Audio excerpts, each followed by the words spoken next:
சமூகத்தில் மகளிருடைய பங்கை முறையாக அங்கீகரிக்கக்கூடிய வகையில் கலைஞர் மகளிர் உரிமை திட்டத்தை நாங்கள் அறிமுகப்படுத்தினோம். இந்த திட்டத்தை நாங்கள் அறிமுகப்படுத்திய போது இந்த திட்டத்தை எப்படி இவர்கள் செயல்படுத்த போகிறார்கள் என்று பலர் யோசித்துக் கொண்டிருந்தார்கள். இன்னும் சிலரோ எங்கே இவர்கள் எப்போது இடறி விழுவார்கள், ஸ்டெடியாக இருக்கிறார்களே, இந்த திட்டத்தை தைரியமாக கொண்டு வந்திருக்கிறாரே முதலமைச்சர், இதை நிறைவேற்ற முடியுமா, எந்த சமயத்தில் இவர்கள் இடறி விடுவார்கள் என்கின்ற நப்பாசையோடும் சிலர் இதை பார்த்து கொண்டிருந்தார்கள்.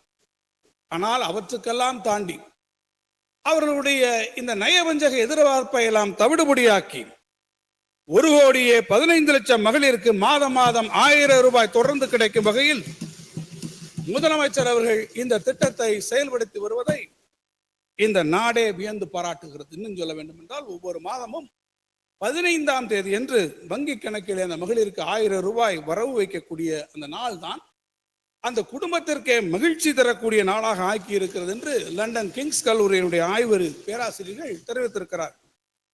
இந்த மகளிர் உரிமை தொகையை பார்த்தால் சேமிப்பாகவும் குழந்தைகளுடைய படிப்பு செலவு, மருத்துவ செலவு போன்ற அத்தியாவசிய செலவினங்களுக்கும் இதை அவர்கள் பயன்படுத்துகிறார்கள். மகளிர் உதவி பெறும் வகையில் ஒரு மாபெரும் திட்டத்தை அறிவித்து செயல்படுத்தி வருவது இன்றைக்கு உலகளாவிய அளவிலே நம்முடைய மாண்புமிகு முதலமைச்சர் அவர்களுக்கு ஒரு மாபெரும் பாராட்டுதலை பெற்று தந்திருக்கிறது. இந்த திட்டத்திற்காக விண்ணப்பிக்க மகளிரை எங்கும் அலைந்து திரிந்து அவர்களை அலையாமல் வைக்க அவருடைய இல்லங்களுக்கு அருகிலேயே அவர்களுக்கு விண்ணப்பத்தை பெற்று பல்வேறு தரவுகளின் அடிப்படையில் அவற்றை சரிபார்த்து அவர்களுடைய வங்கி கணக்கில் உரிமை தொகையானது வரவு வைக்கப்படுகிறது. மகளிர் இல்லம் தேடி வரும் உரிமை தொகை மாண்புமிகு முதல்வரிடமிருந்து வரும் ஒரு அன்பு பரிசாகவே 1 கோடிக்கும் மேலான மகளிர் பெருமகிழ்ச்சி அடைகிறார் என்பதை யாரும் மறுத்துவிட முடியாது. அதே வேளையில் நான் ஒன்றை சொல்வேன். இந்தியாவில் இதே போன்ற ஒரு திட்டம் மேற்கு வங்காளத்தில், மத்திய பிரதேசத்தில், கர்நாடகா மற்றும் மகாராஷ்டிரா போன்ற இருக்கக்கூடிய மாநிலங்களில் இதே போன்றிருக்கக்கூடிய திட்டங்களை செயல்படுத்தி வருகிறார்கள்.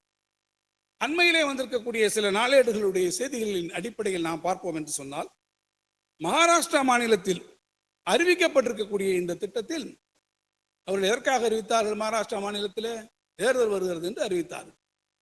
அதை அறிவித்ததற்கு பிறகு தேர்தல் முடிந்தவுடன் ஜெயித்த கையோடு அங்கே அமைந்திருக்கக்கூடிய பிஜேபி அரசாங்கம் என்ன செய்தார்கள் தெரியுமா?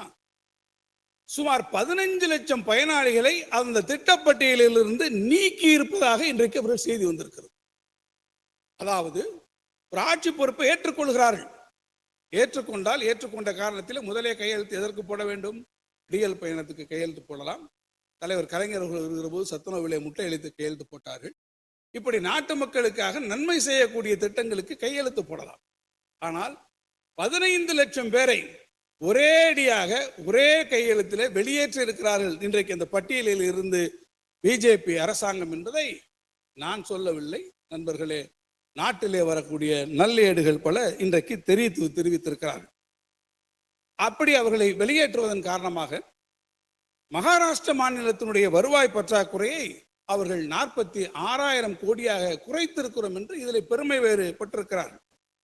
ஆனால் தமிழ்நாட்டிலே மகளிர் உரிமை தொகை மட்டுமல்ல, கலைஞர் கனவு இல்லம், புதுமை பெண், தமிழ் புதல்வன், விடியல் பயணம் என்று பல்வேறு நலத்திட்டங்களை நாம் செயல்படுத்தியதற்கு பிறகும் கூட வருவாய் பற்றாக்குறையை நாம் இன்றைக்கு 69,000 கோடியிலிருந்து 41,000 கோடியாக குறைத்துதான் நாம் வந்திருக்கிறோம் என்று சொன்னால் அது மாண்புமிகு முதலமைச்சர் அவர்கள் கொடுத்திருக்கக்கூடிய நிதி மேலாண்மைக்கு நல்ல சான்றாக இருக்கும்.